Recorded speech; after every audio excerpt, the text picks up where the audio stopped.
नमस्कार बच्चों, आज हम पढ़ने जा रहे हैं संस्कृत व्याकरण का में संधि प्रकरण, जो क्लास 10th में 2020-2021 में सम्मिलित किया गया है।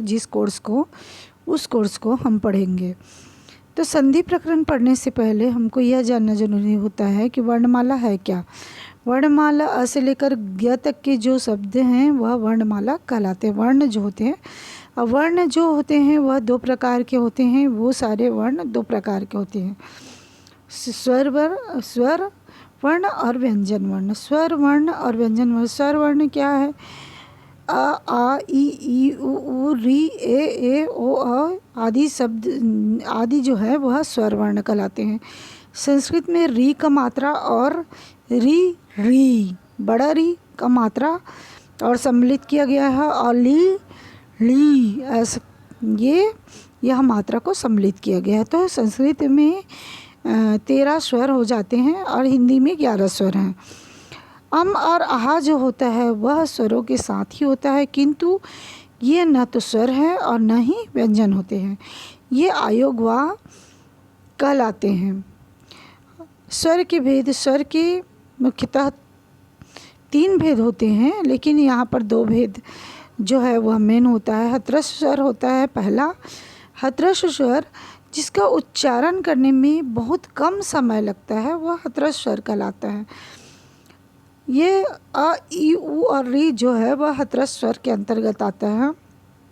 और ली, संस्कृत में ली भी हतरस स्वर के अंतर्गत आता है। इसके दीर्घ स्वर होता है जो हतरस स्वर से डबल समय लगता है, दुगना समय लगता है, वह दीर्घ स्वर कहलाता है। दीर्घ जैसे नाम से ही पता चल रहा है, दीर्घ मतलब होता है बड़ा। तो आ, ई, उ, ए, ओ, अ ये दीर्घ स्वर कहलाते हैं। और ऋषिकरी में बड़ा री भी दीर्घ स्वर कहलाता है। व्यंजन के भेद हुए। व्यंजन होता है ना, तो जो स्वर की सहायता से जुड़ा रहता है वह व्यंजन कहलाता है। तो वे व्यंजन 3 प्रकार के होते हैं, स्पर्श व्यंजन, अंतस्थ व्यंजन और ऊष्म व्यंजन। स्पर्श व्यंजन जो होते हैं वह वर्ग में डिवाइड होता है। क वर्ग, च वर्ग, ट वर्ग, त वर्ग और प वर्ग। इसमें वर्ग में डिवाइड होता है। इस चीज़ों का हमको ध्यान रखना है। क वर्ग क, ख, ग, घ, अंगा होता है।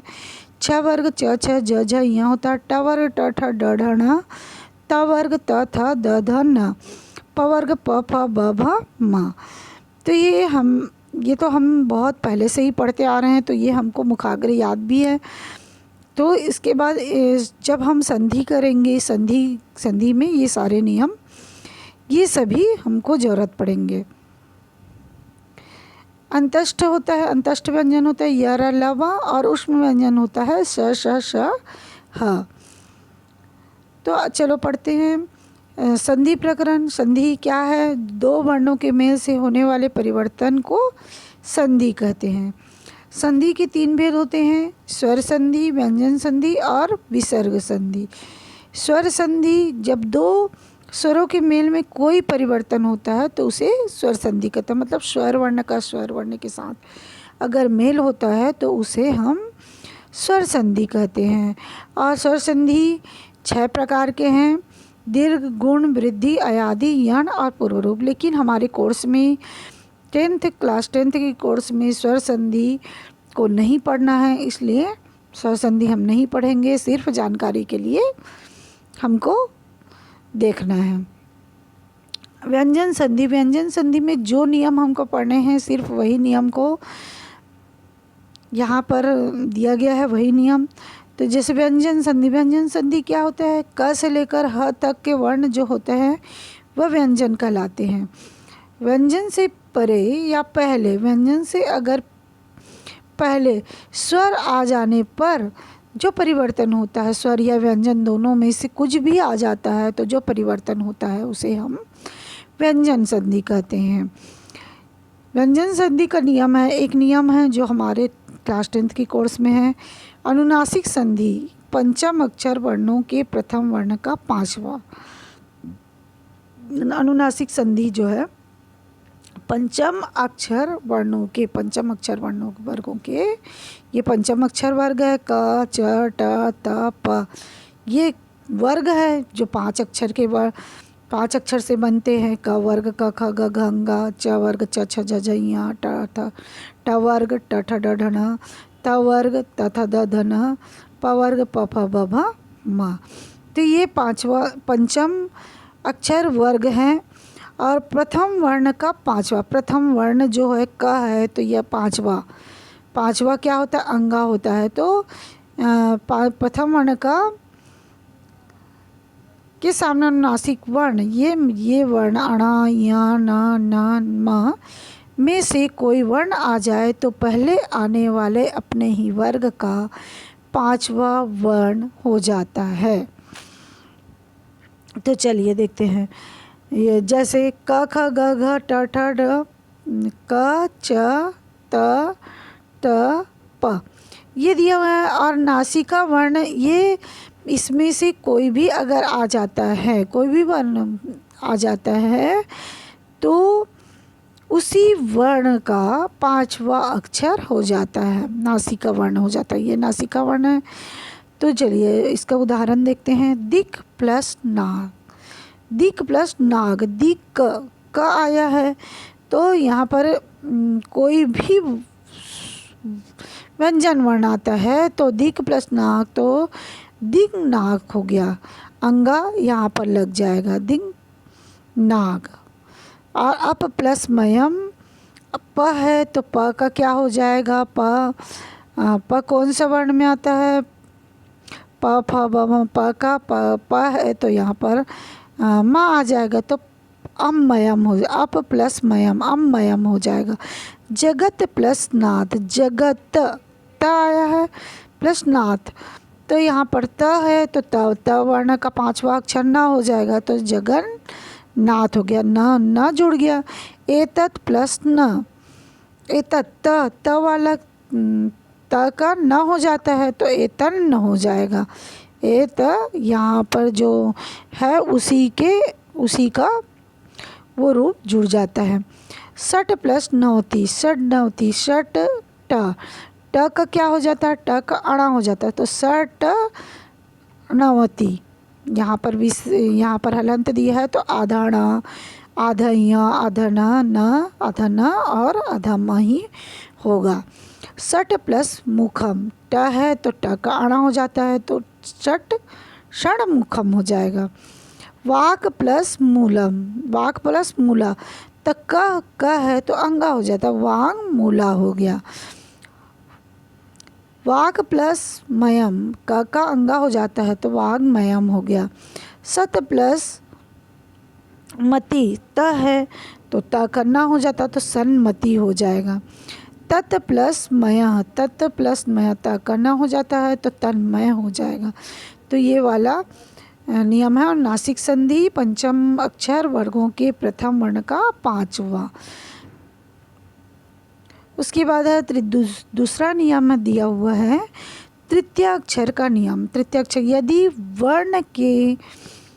वर्ण के प्रथम अक्षर क च ट त प के बाद कोई स्वर अथवा वर्ग का तृतीय, चतुर्थ या अंतस्थ या रलवा अथवा ह वर्ण हो तो पहले आने वाले वर्ग अपने ही वर्ग का तीसरा वर्ण हो जाता है। जैसे प्रथम वर्ण है, प्रथम वर्ण क्या होता है? क च ट त प, वर्ग का प्रथम वर्ण। इसमें कोई भी स्वर अगर आता है, स्वर या किसी वर्ग का तृतीय या चतुर्थ वर्ण, किसी वर्ग का तृतीय या चतुर्थ वर्ण, क ख ग, ग घ, ग और घ आएगा तो, या फिर च वर्ग का तृतीय और चतुर्थ वर्ण जो भी ज झ, च छ ज झ, और उसी प्रकार अंतस्थ वाला होगा या रलवा या हो तो तीसरा वर्ग का अक्षर हो जाता है। अगर इधर आता है तो इसके साथ प्लस होता है तो तीसरा वर्ग का अक्षर जुड़ जाता है। जैसे वाक प्लस इसह, क है तो क का क्या हो जाएगा, ग हो जाता है, तीसरा वर्ण ग है और ई का मात्रा इसमें जुड़ गया तो वागीसा हो गया। उसके बाद सम्राट प्लस गच्छति ट, ट का क्या होगा, तीसरा वर्ण अंग, तो सम्राट सम्राट गच्छन्ति ऐसे हो जाएगा, गच्छति हो जाएगा, अंग जुड़ जाएगा।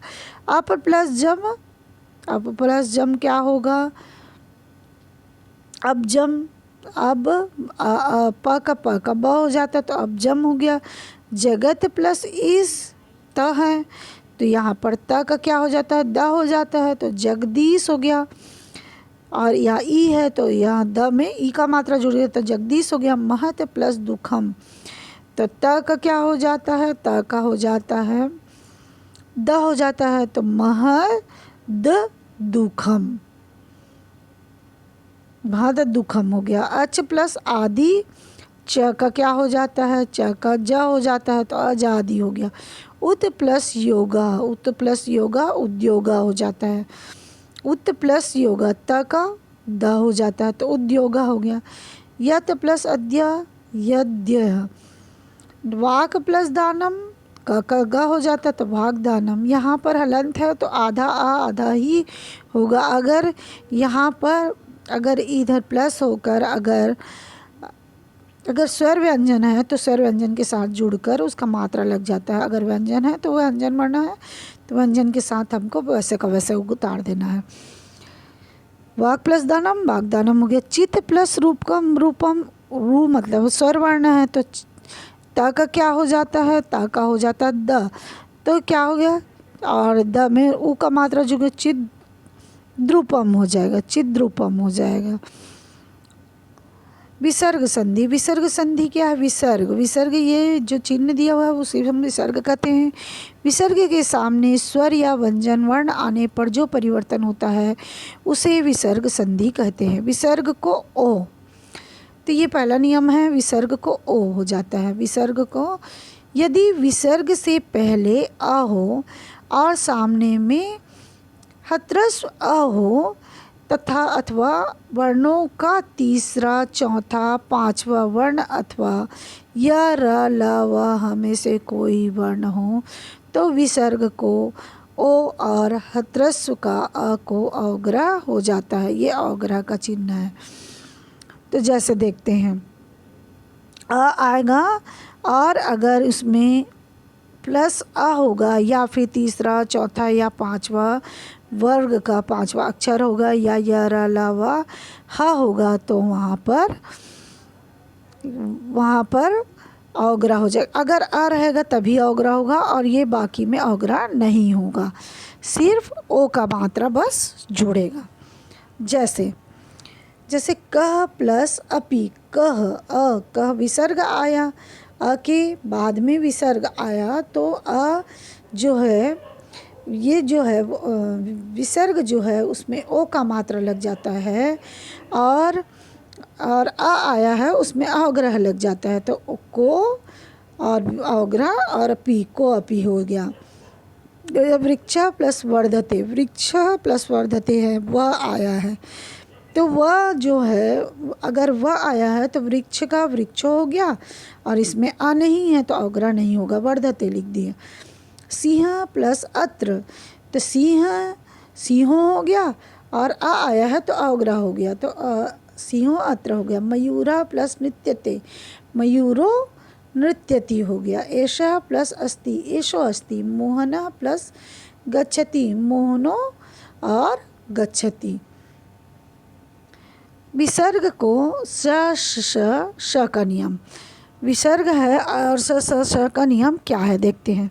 यदि विसर्ग के सामने च, छ, श वर्ण आए तो विसर्ग को श हो जाता है। यदि विसर्ग आया है और उसमें च, छ या स, ये तीनों च, छ और स, इस तीनों में से कोई भी वर्ण अगर प्लस होता है तो विसर्ग का श हो जाता है। श हलंत लगा है तो आधा श, ठीक है। तो चलिए उसके जैसे कृष्णा प्लस चलती, कृष्णा विसर्ग आया प्लस चलती च, च आया तो यहाँ पर विसर्ग के क्या हो जाएगा, शक्कर का श हो जाता है ना, तो कृष्ण चलती हो गया। देवा प्लस चंचला, देवा देवा और यहाँ पर देवा का श विसर्ग का श हो गया, चंचला देवा चंचला। हरि प्लस शेते, हरि प्लस शेते, हरि हरि और श हो जाएगा और शक्कर का श आया है तो शेते हो गया। एका प्लस चंद्र, एका श चंद्र, तो यहाँ पर हम देखते हैं कि च छ और श आता है तो शक्कर का श हो जाता है। सर्व प्लस छलम, सर्व सर्व छलम। राम प्लस शेते, राम शेते।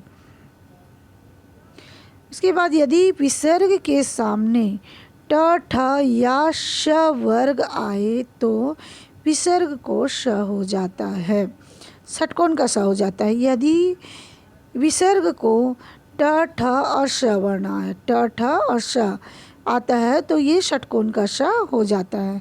भीता विसर्ग आया और टलती ट आ गया तो यहाँ पर श का क्या हो जाएगा, षटकोण का श हो जाएगा, भीतर टलती हो गया। धनु प्लस टंकारा, धनुष टंकारा, षटकोण का श हो गया। देवा विसर्ग आया, फिर टिकते ट आया तो देवस टिकते हो गया। कवि प्लस षष्ठा, तो कवि षष्ठा हो जाएगा। डैमाना टिट्टी भी, डैमाना विसर्ग आया तो और यह ट आया तो डैमानास टिट्टी भ। राम प्लस ठकुरा, ठ आया यहाँ पर तो ट ठ श तो राम श हो गया और ठकुरा का ठकुरा लिख देंगे। यदि विसर्ग के सामने त थ श या क आ जाए तो विसर्ग को श हो जाता है। यदि विसर्ग है त आ गया या थ आ गया या स आ गया या क आ गया तो क्या हो जाता है, विसर्ग का सपेरा का सा हो जाता है। जैसे नर प्लस सत्कारेण, नर सत्कारेण अधस आया, यहाँ विसर्ग का अधसा हो गया। नमः प्लस करोति, नमः प्लस क आता है तो भी वही हो जाता, अधसा हो नमस् करोति हो जाए। देव प्लस तव तरति, देवस तरति हो गया। राम प्लस सर्वता, रामस सर्वता। नमः प्लस ते, नमस्ते सपेरा का श हुआ। इतः प्लस ततः, इतस ततः त आया है तो यहाँ पर तो इत विसर्ग के बाद यहाँ त आया है तो इतस ततः। तो इस प्रकार से ये संधि बनेंगे। धन्यवाद दोस्तों।